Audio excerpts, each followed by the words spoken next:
El amor de Jesús por los animales que nos fue ocultado. Sobre este tema surgen dos preguntas. La primera es, ¿amaba Jesús a los animales? ¿Se puede hablar de un amor de Jesús por los animales? Quien responda afirmativamente a esta pregunta tal vez se interese por saber sobre lo que se sabe al respecto.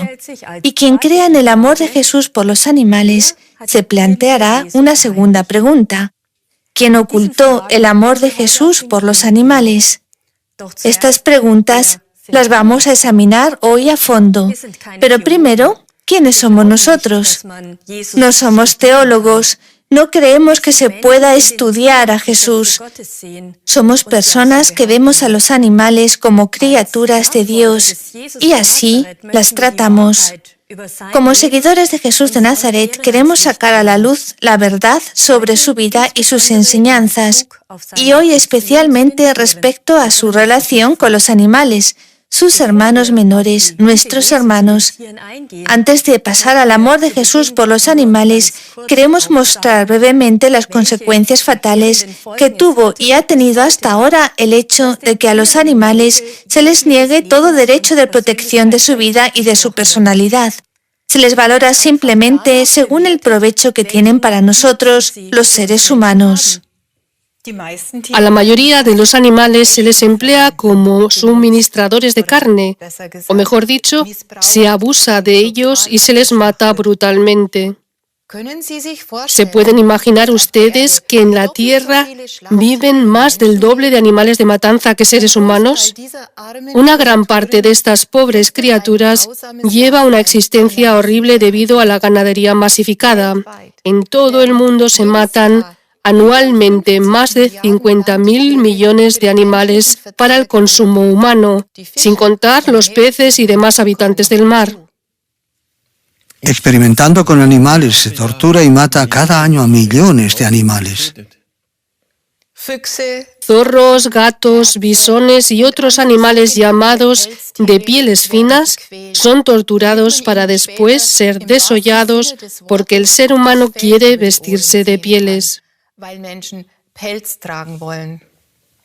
A los animales del bosque no les va mucho mejor. Se les persigue, se les caza y mata a tiros. Debido a la pesca, los mares están vacíos y el hombre reclama cada vez más espacio vital para sí mismo, por lo que se reduce más y más el lugar de vida de los animales, lo que conduce a la extinción de muchas especies.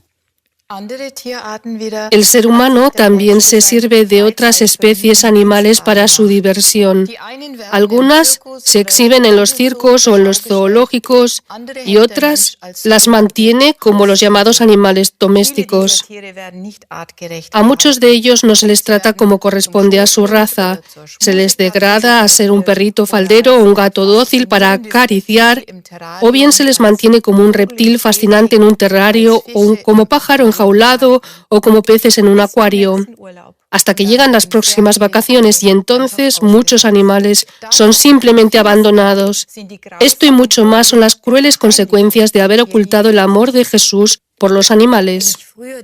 Cuando yo antes escuchaba las palabras animales y Jesús, pensaba en un cuadro de mi niñez que colgaba en casa de mis abuelos.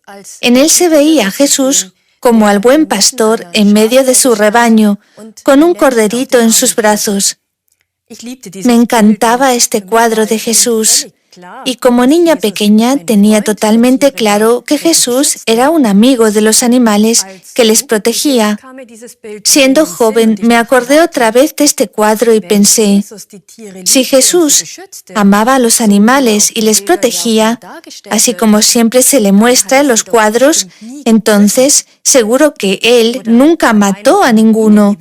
¿O han visto alguno de ustedes, estimados espectadores, alguna vez un cuadro en que se ve a Jesús con un cuchillo en la mano, dispuesto a degollar a un corderito o a otro animal? Seguro que no. Yo seguí reflexionando.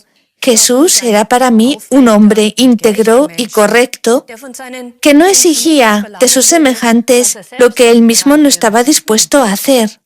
Por consiguiente, Jesús nunca habría encargado a una persona matar a un animal para poder comérselo. Con esto, en mi juventud, Me demostré a mí misma que Jesús no comió carne animal, que él entonces era vegetariano. Totalmente lógico, ¿no? De todos modos, no puedo decir que este fuera el motivo por el que dejé de comer carne, porque ya en ese tiempo yo era vegetariana. Desde que trabajo a favor de los animales, he conocido a mucha gente que se asombra y se alegra de que haya cristianos que intervengan a favor de los animales. La mayor parte de los seres humanos no saben nada del amor de Jesús por todas las criaturas, pues en las Biblias tradicionales de la Iglesia se encuentra muy poco sobre el trato de Jesús con los animales. Existe la referencia de que Jesús vivió durante 40 días en el desierto con los animales salvajes. También se sabe que Jesús echó del templo a los comerciantes que vendían animales de sacrificio. Él liberó a los animales y dijo: «Está escrito que mi casa será llamada casa de oración, pero vosotros habéis hecho de ella una cueva de bandidos». Fuera de la Biblia hay otras fuentes antiguas en las que se encuentra más sobre el amor de Jesús a los animales, que se manifestó también por una alimentación sin carne animal. Muchas informaciones están recopiladas en el libro del teólogo y erudito religioso, el doctor Karl Anders Skriver, La forma de vivir de Jesús y de los primeros cristianos. Allí, por ejemplo, Skriver cita las siguientes palabras de Jesús: «Ay de vosotros que no escucháis cómo el animal golpeado clama al Creador en el cielo y grita suplicando misericordia. 3 veces hay de aquel por el que el animal grita y suplica». ¿Y quién sabe todavía hoy que los primeros seguidores de Jesús eran vegetarianos? También sobre esto ofrece Skriver innumerables referencias. Según antiguo escrito, Pedro vivía de pan y aceitunas, a lo que de vez en cuando agregaba verdura. El padre de la Iglesia, Clemente de Alejandría, escribe sobre Mateo que éste vivía de comidas de verdura y no tocaba la carne, así como el discípulo Matías, que después de la muerte de Judas fue acogido en el círculo de los 12 apóstoles.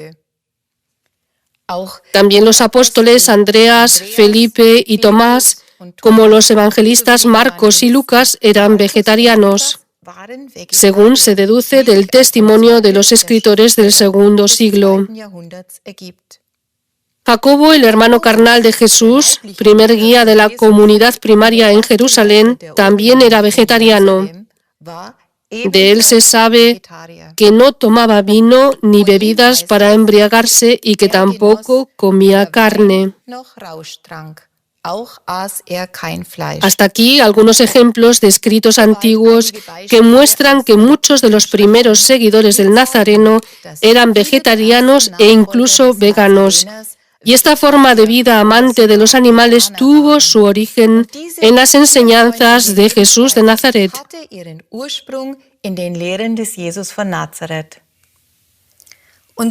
Hoy en día disponemos de un escrito que no se encuentra en la Biblia, en el que se puede leer mucho sobre el amor de Jesús a los animales y sobre su alimentación sin carne.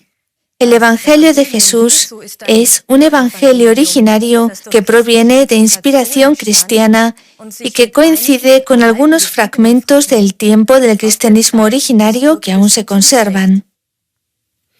De este evangelio que no se encuentra en la Biblia, deseamos leer algunos párrafos. Por ejemplo, allí se informa cómo Jesús dejaba en libertad a los animales. Aconteció un día, al terminar Jesús su predicación, un joven trajo conejos vivos y palomas para que él los comiera con sus discípulos. Y Jesús miró al joven con amor y le dijo: «Tienes buen corazón y Dios te iluminará. Pero ¿no sabes que Dios en el principio dio al hombre para alimento los frutos de la tierra? Y no por eso lo creó inferior al mono o al buey, al caballo o a la oveja, para que matara a las demás criaturas y consumiera su carne y su sangre». Poned pues en libertad a estas criaturas, para que se alegren en Dios y no traigan culpa a los hombres. El joven las liberó, y Jesús rompió sus jaulas y sus cuerdas. Sin embargo, he aquí que temían ser cautivadas de nuevo, y no querían irse de su lado. Pero él les habló y les dijo que se fueran, y obedeciendo sus palabras se marcharon llenas de alegría. En otra situación, se describe cómo Jesús ayuda a un caballo. Aconteció que el Señor salió de la ciudad e iba por la montaña con sus discípulos, y llegaron a un monte de caminos muy escarpados. Allí encontraron a un hombre con un animal de carga. El caballo se había desplomado a causa de la sobrecarga, y el hombre lo golpeaba hasta hacerle sangrar. Y Jesús se le acercó y dijo: Tú, hijo de la crueldad, ¿por qué golpeas a tu animal? ¿No ves acaso que es demasiado débil para su carga y no sabes que sufre? Pero el hombre respondió: ¿Qué tienes que ver tú con esto? Puedo golpear a mi animal cuanto me plazca, pues me pertenece y lo compré por una buena suma de dinero. Pregunta a los que están contigo, pues son de mi vecindario y lo saben. Y algunos de los discípulos respondieron diciendo: Sí, Señor, es tal como dice, estábamos presentes mientras compraba el caballo. Y el Señor respondió: ¿No veis acaso cómo sangra y no oís cómo gime y se lamenta? Pero ellos respondieron diciendo: No, Señor, no oímos que gima y se lamente. Y el Señor se entristeció y dijo: Ay de vosotros, que por la insensibilidad de vuestro corazón no oís cómo se lamenta y clama piedad al Creador celestial. Y 3 veces hay de aquel contra el que clama y se lamenta en su tortura. Y él se acercó y tocó al caballo, y el animal se levantó, y sus heridas estaban curadas. Dijo al hombre: Prosigue ahora tu camino, y en adelante no golpees más, si es que esperas hallar también tu piedad. Otra parte del Evangelio de Jesús relata que él trataba a los animales como a sus pequeños hermanos. Allí se dice: Jesús entró en un pueblo y vio a un gatito que no tenía dueño y tenía hambre y le gemía. Él lo levantó, lo puso dentro de su túnica, dejándolo reposar en su pecho, y mientras pasaba por el pueblo, dio de comer y de beber al gato, que comió y bebió y le mostró su agradecimiento. Y él lo dio a una de sus discípulas, a una viuda llamada Lorenza, que cuidó de él. Y algunos entre la gente decían: Este hombre se ocupa de todos los animales. ¿Son sus hermanos y hermanas para que les ame tanto? Y él les dijo: En verdad, estos son vuestros hermanos de la gran familia de Dios, vuestros hermanos y hermanas que tienen el mismo hálito de vida del Eterno. Y quien quiera que se ocupe por uno de los más pequeños de ellos y le dé de comer y beber cuando pase necesidades, me está haciendo esto a mí. Y quien intencionadamente permite que uno de ellos sufra necesidades y no le protege cuando es maltratado, está permitiendo este mal como si me lo hicieran a mí. Pues tal como hayáis hecho en esta vida, así se hará con vosotros en la vida venidera. Estimados espectadores, yo no sé cómo se sienten ustedes, pero cuando hace muchos años escuché por primera vez estos relatos de la vida de Jesús, cómo Él actuaba con los animales, qué amor tan grande les tenía y cómo Él se preocupaba de ellos, me corrían las lágrimas. Fue como una liberación. En mi infancia yo amaba a los animales, pero nunca pude comprender la discrepancia. Por una parte, amar a los animales y al mismo tiempo tener que ser convencida de que es absolutamente necesario comer carne, que para eso están los animales y otros argumentos más. Tal vez usted también ha vivido algo así. Pero cuando conocí estos relatos sobre Jesús y los animales, surgió en mí una pregunta muy importante. ¿Por qué yo no sabía nada de esto? ¿Por qué lo saben relativamente pocas personas? Desde hace siglos se tortura y se mata a los animales. ¿Qué habría sucedido si los seres humanos hubiesen sabido del amor de Jesús a los animales? Y con esto llegamos a la pregunta de ¿por qué no se menciona en la Biblia actual de las iglesias nada de esto? Los 4 evangelios de la Biblia, como son conocidos en la actualidad, no cayeron del cielo como la palabra de Dios. ¿Cómo se sabe? No fueron escritos por Jesús, posiblemente tampoco por sus discípulos, sino que aparecieron casi medio siglo después de su muerte. Y fue entre mediados y finales del segundo siglo cuando se decidió cuáles de los muchos evangelios existentes, que eran los más usuales, se incluirían en la Biblia. Son los textos que conocemos. Muchos más no conocemos.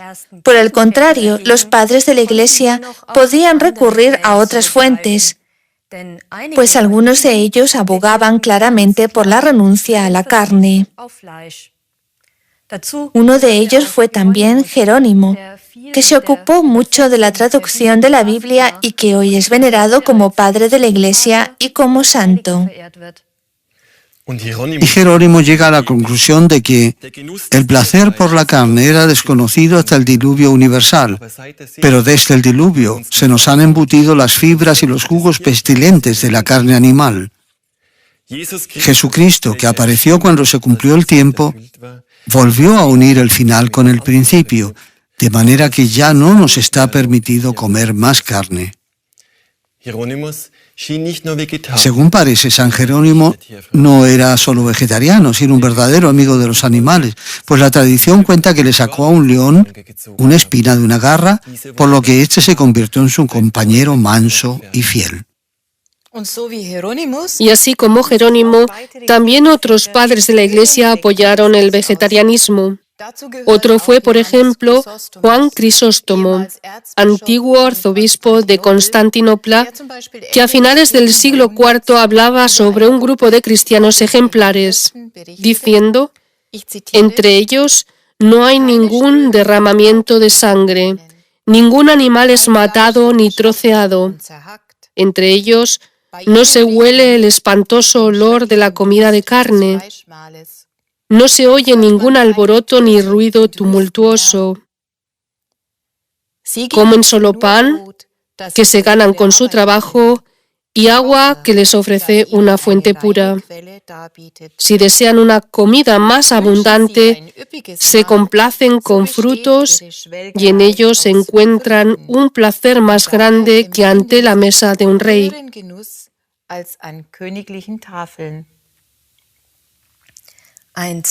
Un contemporáneo de Crisóstomo, Gregorio de Nicea, padre de la Iglesia de Capadocia y también maestro de San Jerónimo, dijo: la glotonería de las comidas de carne es una injusticia infame y deseo que aspiréis sobre todo a ofrecer a vuestra alma un alimento de duración eterna.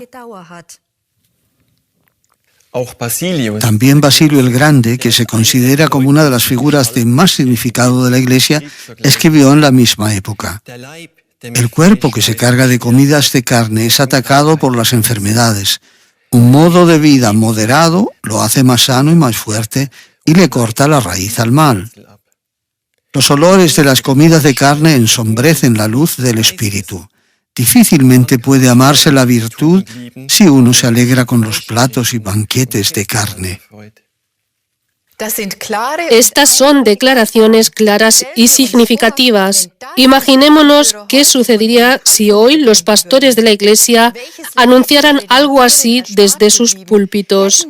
¿Cuánto sufrimiento se les podría haber evitado a los animales si las iglesias hubiesen enseñado en el curso de los siglos la alimentación vegetariana que les era tan conocida a los primeros cristianos?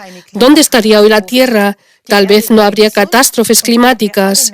La tierra estaría sana y podría alimentar a todos sus habitantes.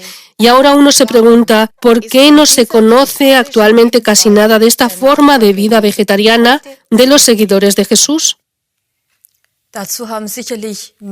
A ello contribuyeron con seguridad algunos factores. Los primeros cristianos vivían dispersos en pequeños grupos.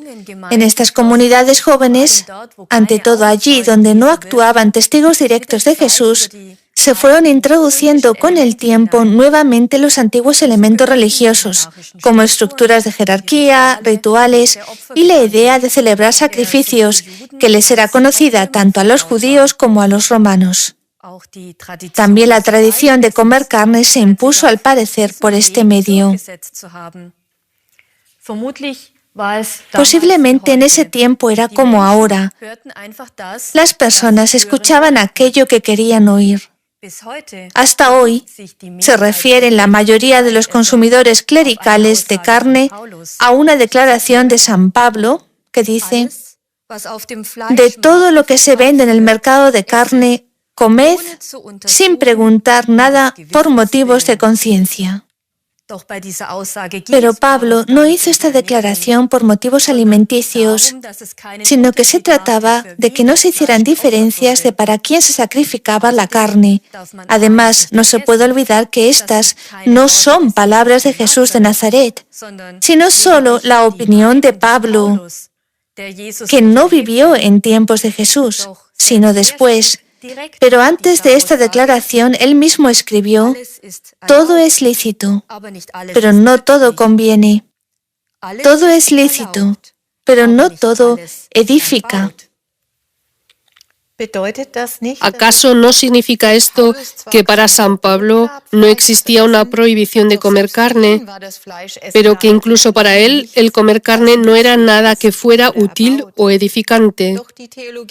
Pero la teología ha sacado simplemente de contexto esta frase a medias de Pablo y hasta hoy la sigue tergiversando como legitimación para el consumo ilimitado de carne, ocultando que en otro párrafo San Pablo también enseña que él renunciaría a comer carne si alguien de la comunidad estuviese en contra. Algunos de los primeros cristianos siguieron fielmente a Jesús. Eran entonces como él, protegían a los animales, eran pacifistas y se negaban a utilizar armas. Por esta razón, en las primeras comunidades no se aceptaba el ingreso de soldados ni cazadores. Pero la mayoría quería hacerlo todo de otra manera y, por último, esta mayoría se impuso. Tal vez por la elección de los textos que se incorporaron a la Biblia. Algunos de los más leales seguidores de Jesús fueron perseguidos y eliminados o se les hizo callar. Y así se fue perdiendo cada vez más la elevada ética y moral que enseñó Jesús. Con el curso del tiempo, se formó una religión externa con estructura jerárquica, con rituales y cultos muy ajenos a las ideas originales.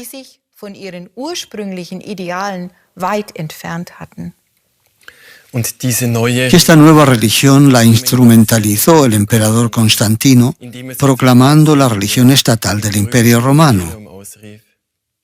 A partir del año 313, él dio preferencia exagerada a esta nueva iglesia y en el año 326 emitió la llamada Ley de Herejes para perseguir a los movimientos cristianos originarios.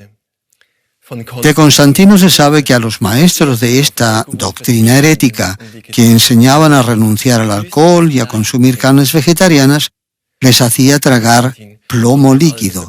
Desde los tiempos de Constantino podía ser entonces incluso mortal declararse partidario de la minoría vegetariana.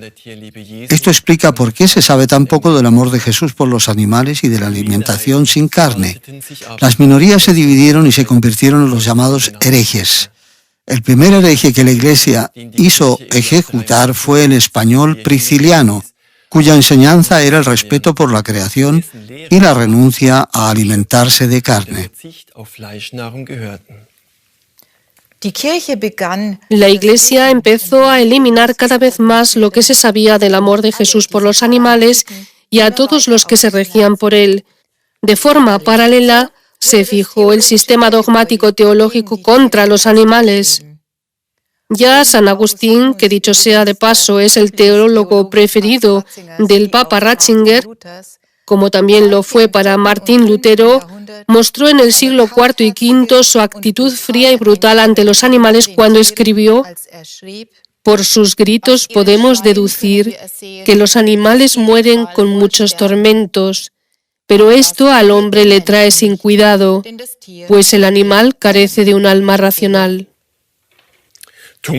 Santo Tomás de Aquino, hasta hoy reconocido como el padre más importante de la Iglesia Católica, precisó en el siglo XIII lo siguiente: creemos que únicamente el ser humano posee un alma substancial, es decir, que vive por sí misma, mientras que las almas de los animales perecen con sus cuerpos.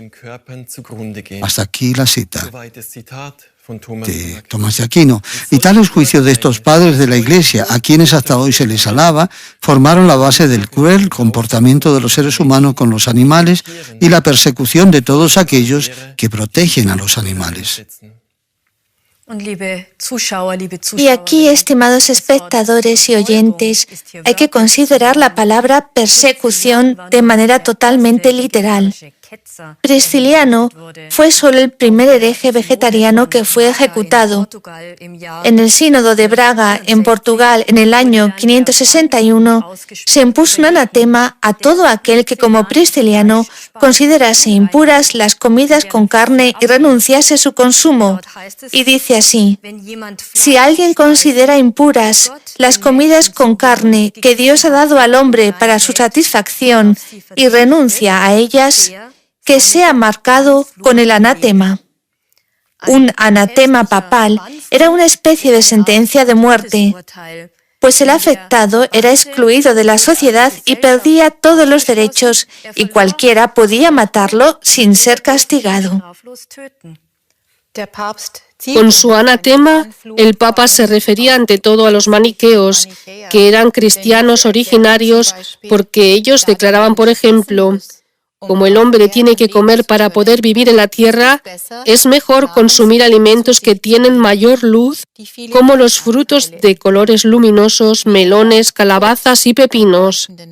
Por el contrario, carne y vino hay que evitarlos estrictamente. Los maniqueos fueron igualmente perseguidos y asesinados como todos los que se atrevieron a poner en práctica la enseñanza de Jesús de Nazaret. En la Edad Media, la Inquisición de la Iglesia hizo por último ahorcar a todos los que se negaban a matar animales. Como prueba de su verdadera fe católica romana, los sospechosos tenían que matar públicamente a un animal. El filósofo Conde de Hoensprecht escribe: en una congregación de obispos en Goslar en el año 1051, varios herejes fueron sentenciados a muerte porque se habían negado a matar gallinas, debido a que matar animales iba contra el credo de los cátaros. Aún del siglo XIII se sabe de dos mujeres que en el sur de Francia fueron declaradas culpables y ejecutadas porque se negaron a matar una gallina. ¿Y hoy en día? Es cierto que hoy la Iglesia acepta misas por animales o días eclesiásticos para el hombre y el animal, pero en cuanto al desprecio por los animales que sigue permitiendo el abuso y la matanza de animales, no ha cambiado nada en la Iglesia. Y saben ustedes, estimados amigos, lo que es especialmente macabro, que precisamente los días de las fiestas que se llaman cristianas, Navidad y Semana Santa, se han convertido en las fiestas de matanza más grandes. Jesús de Nazaret nació entre los animales en el establo de Belén. Ellos le ofrecieron su pesebre y le regalaron su calor, y como agradecimiento, hoy se masacra a los animales en Navidad. En Semana Santa no es diferente. Jesús murió en una terrible crucifixión debido a que la humanidad no lo aceptó a él ni a su enseñanza revolucionaria. Él murió casi al mismo tiempo que los corderos inocentes que fueron sacrificados para la fiesta de Pascua de ese tiempo. ¿Y hoy? Hasta ahora sacrifican los cristianos de Iglesia a innumerables animales inocentes para satisfacer su paladar. Esto es un abuso evidente del nombre de Jesús, del Cristo, que amaba a los animales y los defendía. Pero, ¿quién sabe de esto? Y justamente ahí está el problema. El conocimiento del amor de Jesús por los animales ha sido ocultado al ser humano durante siglos. Un católico tiene que someterse al Papa en el Vaticano, donde tienen una granja propia y una carnicería papal para abastecer al Papa Ratzinger de carne y salchichas. Parece que más de alguna iglesia está orientada aún hoy en día al culto antiguo del sacrificio animal. En la fiesta de artesanos en el terreno de obras de la catedral de Hildesheim, o sea, en medio de la catedral, se volteaba en el asador, como decía orgulloso el obispado, un cochinillo en su propio jugo.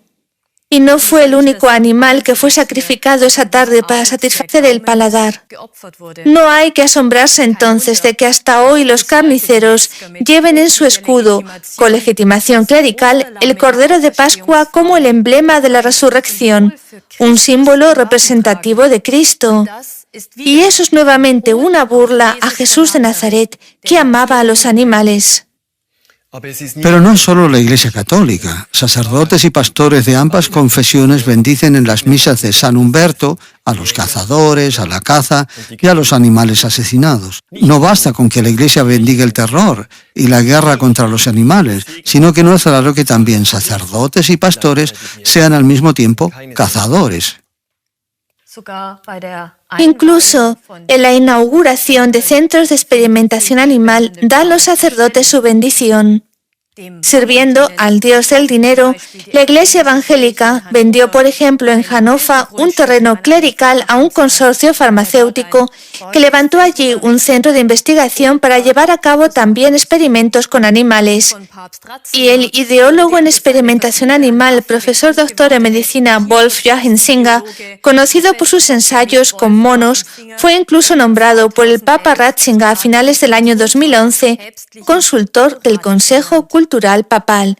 Esto puede ser por la falta de cultura papal, pero no tiene nada que ver con la elevada ética y moral de la fina cultura de Jesús de Nazaret. En las tesis de la Iglesia está determinado hasta hoy el menosprecio por los animales. Las formulaciones de desprecio por la vida publicadas en el Catecismo Católico de 1992, en gran parte redactado también por el antiguo cardenal Ratzinger y actual Papa, son considerables. Según él, los animales están bajo el dominio del hombre. Por eso, uno se puede servir de ellos para alimentarse y para la fabricación de vestimenta. También ensayos medicinales y científicos son moralmente admisibles en un margen limitado, según enseña la Iglesia Vaticana. La Iglesia luterana demostró en el año 1991 su actitud hostil ante los animales en una intervención en la discusión del Comité Científico Asesor de los encargados de asuntos medioambientales del Consejo de la Iglesia Protestante en Alemania, bajo el tema sobre la responsabilidad del hombre ante el animal como criatura. Ahí se lee: de dignidad intransferible y del ilimitado derecho a la vida de cada individuo se puede hablar solo para el hombre. Los carniceros, los cazadores y los que crían animales en gran escala reciben de la Iglesia luterana su bendición. En esta declaración se continúa diciendo, y cito: si los hombres viven de la matanza de la vida animal, entonces esto es, dicho en lenguaje teológico, un signo del mundo caído. pero en sí no es una carga ni una culpa individual de la conciencia. Con estas declaraciones queda claro que las iglesias están hasta hoy día en contra de los animales. Ellas son las responsables de que se haya ocultado el amor de Jesús por los animales. No sirve de nada si los representantes clericales dicen bonitas palabras en los medios, como por ejemplo, se debería preservar la creación, o es que se nos ha pasado tal vez por alto la información de que las autoridades eclesiásticas exigen que se ponga término de inmediato a la cría masiva de animales y que poco a poco se deje de comer carne. ¿Dónde se ha publicado la noticia de que ahora todos los sacerdotes se están volviendo poco a poco vegetarianos? ¿Dónde se ha hecho un llamamiento a la industria para renunciar de la investigación con animales? ¿Dónde se ha apelado a los cazadores a rendir sus armas y dejar con vida a los animales en el bosque y en el campo? Hasta ahora yo no he escuchado nada. Hoy hemos citado algunas fuentes históricas que dan pruebas de que Jesús amaba a los animales y era vegetariano. Pero en nuestros tiempos ya no estamos supeditados a tales reconocimientos científicos. A través de una fuente muy diferente, hoy en día podemos saber cómo vivió realmente Jesús de Nazaret y lo que él tenía y tiene que decirnos a los seres humanos. Es la fuente de la sabiduría divina que brota a través de Gabriele, la profeta y enviada de Dios para nuestra época. A través de ella se está manifestando el mundo espiritual desde hace más de 38 años. En todo este tiempo se han publicado también un gran número de libros y folletos provenientes de la sabiduría divina. Por ejemplo, los animales claman, el profeta denuncia y el asesinato de los animales es la muerte de los hombres. Ambos traducidos a 14 idiomas y divulgados cientos de miles de veces. La obra central en la que hoy en día podemos leer sobre el significado de la vida de Jesús en una dimensión hasta ahora desconocida es la gran manifestación de Cristo, esta es mi palabra. Es una obra que va mucho más allá del contenido de la Biblia.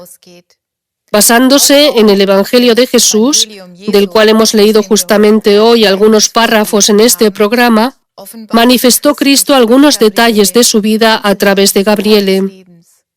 En esta obra de manifestaciones se hace también claro que Cristo no vino solo por nosotros los seres humanos, sino también para liberar a los animales de sus sufrimientos. Deseo leer ahora dos extractos que demuestran esto claramente. En Jesús de Nazaret hablé a muchos hombres acerca de la ley de la vida, así también acerca de los animales, los cuales, parecidamente a los hombres, sienten dolor, sufrimiento y alegría. De la misma manera que el hombre no debe estar en contra, sino a favor de su prójimo, también debe estar a favor de los animales y asumir responsabilidad para con ellos, pues ellos sirven al hombre. Una y otra vez enseñé a los hombres que también los animales son criaturas de Dios y que el hombre no debe abusar de ellos, sino que amarlos. En otro lugar de esta manifestación de Cristo, dice: muchos animales acogen las vibraciones de los hombres y se comportan de una forma similar a ellos. Si el hombre cambia y vive según la ley divina, también los animales volverán a ser confiados y serán amigos del ser humano. Estimados amigos, Jesús de Nazaret amaba a los animales y enseñó a los seres humanos a practicar la regla de oro también con los animales. Lo que no quieras que te hagan a ti, no se lo hagas tú tampoco a nadie, tampoco a ningún animal y a ninguna planta. Esta verdad, como tantas otras cosas, fue ocultada por las instituciones eclesiásticas, fue tergiversada y en muchas ocasiones se hizo de ella totalmente lo contrario. Si ustedes desean conocer la verdad sobre la vida de Jesús de Nazaret respecto a su relación con los animales y a lo que verdaderamente significan su vida y su doctrina, entonces podemos recomendarles de todo corazón la gran manifestación de Cristo. Esta es mi palabra. Con una frase de esta manifestación divina, nos despedimos en este programa de hoy. Y dice, lo que el hombre hace a los animales, se lo está haciendo a sí mismo, pues la vida, Dios, está en todas las formas de vida. Dios no dio a los hombres el derecho de ponerse por encima del animal, les dio el mandamiento de amar la vida, sea cual sea la forma en que se manifieste. Con estos pensamientos, estimados oyentes, estimados espectadores, nos despedimos de todos ustedes. Un cordial saludo en Dios. Hasta otra.